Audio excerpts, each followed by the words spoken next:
Hello guys, welcome back to our channel TN blog. তো সকাল সকাল চলে এসেছি এই বাড়িতে। আর এই বাড়িতে এসেই মায়ের হাতে একটু তাড়াতাড়ি যোগাযন্ত করে দিলাম। মা রান্নাবান্না তাড়াতাড়ি করে নিল।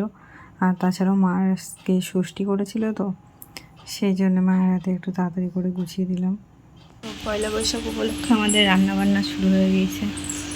ওই হাঁড়িতে ভাত আছে, ভাই খেয়ে চলে গেল সবার আগে। এদিকে চাটনি,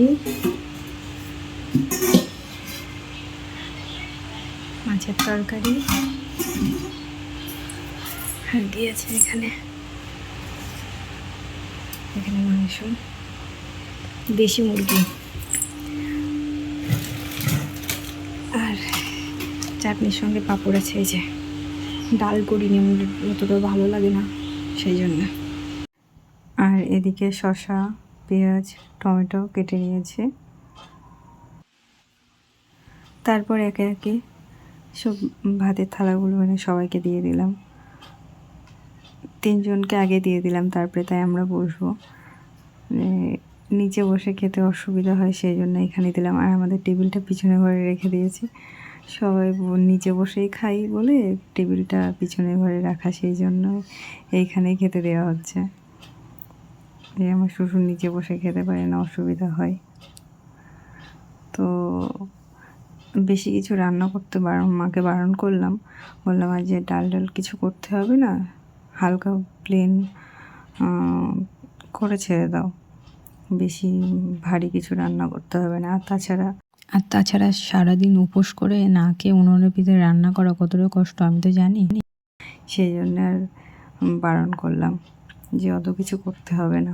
আর আমাদের মাংস হলে আর কিছু লাগে না, তো কিছু না হলেও হয়। আর আমি তো এখন চাইলেও একটু করে দিতে পারবো না, ধরনের পারছি না, এখন শরীর চলছে না, শরীরটা ভালো না। তো এই পাশে বসে বসে একটু কেটে দিলাম, তাতেই বসে থাকতে কষ্ট হচ্ছিল। তো মাই সব করেছে, মায়ের হাতে হাতে শুধু একটু গুছিয়ে দিয়েছি বসে বসে। আর কিছু মা করতেও দেয়নি, এখন দেয়ই না করতে, কারণ মাঝে মাঝে অসুবিধা হয়, তো সেই কারণে আর দেয় না।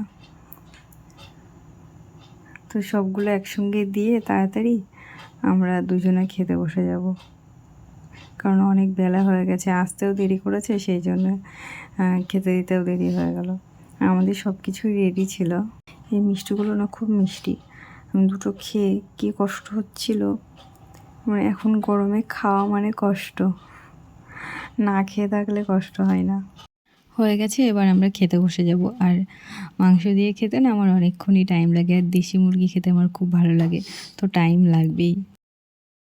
তারপরে যে সন্ধ্যাবেলা ঘুমিয়ে পড়েছিলাম, তারপর সন্ধ্যাবেলা উঠে খেয়ে দিয়ে ঘুমিয়ে পড়েছিলাম। আমরা যখন খাচ্ছিলাম তখন আর ভিডিও করা হয়নি। আর তারপরে খেয়ে দিয়ে ঘুমিয়ে পড়েছিলাম। ঘুম থেকে উঠে আবার মা খাবার দাবার কিছু দিল, মিষ্টি, তার ফুটি এসব খেলাম। তারপরে তরমুজ কেটে দিল, খেলাম বসে।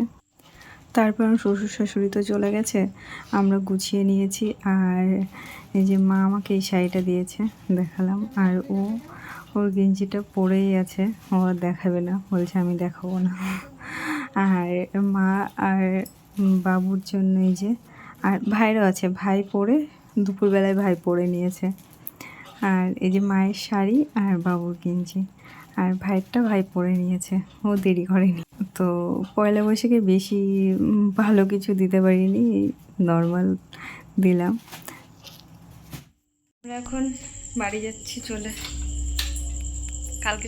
কালকে রাত্রিবেলায় গেছিলাম, আজকে ভোরবেলায় তাড়াতাড়ি করে চলে এসেছি, সেই জন্য তখন ভিডিও করা হয়নি। তো এখন চলে যাচ্ছি সব ব্যাগপত্র গুছিয়ে নিয়ে। এই যে আর এই যে সঙ্গে করে এটা কাকার জন্য বানিয়েছে ও, তো কাকাকে দেবে বলে সঙ্গে করে নিয়ে নিলাম। যাওয়ার সময় কাকার ওখানে যাব, গিয়ে কাকাকে দিয়ে দেবো। আর তারপরে এই যে মাকে বললাম যে তাড়াতাড়ি কালকে চলে যাও। তো মা, বাবু, ভাই কালকে আমাদের ওই বাড়িতে যাবে, আজকে সবাই এই বাড়িতে এসছে, কালকে ওই বাড়িতে যাবে। তো বলে দিলাম তাড়াতাড়ি চলে যাও। আর এই যে কাকার এখানে এসেছি, এসে এটা দিলাম কাকাকে। কাকা যেখানে খুশি রাখবে। তারপরে ওইখানে কিছুক্ষণ থেকে কাকার সঙ্গে কিছু গল্প করে বাড়ি চলে এসেছি। এই যে, তো চোখ মুখের অবস্থা দেখো কেমন হয়ে গেছে। তো আজকের মতো ভিডিওটা এখানেই শেষ করি, দেখা হবে আবার নেক্সট ব্লগে। ভিডিওটা ভালো লাগলে লাইক কমেন্ট করে দিও। Tata, by.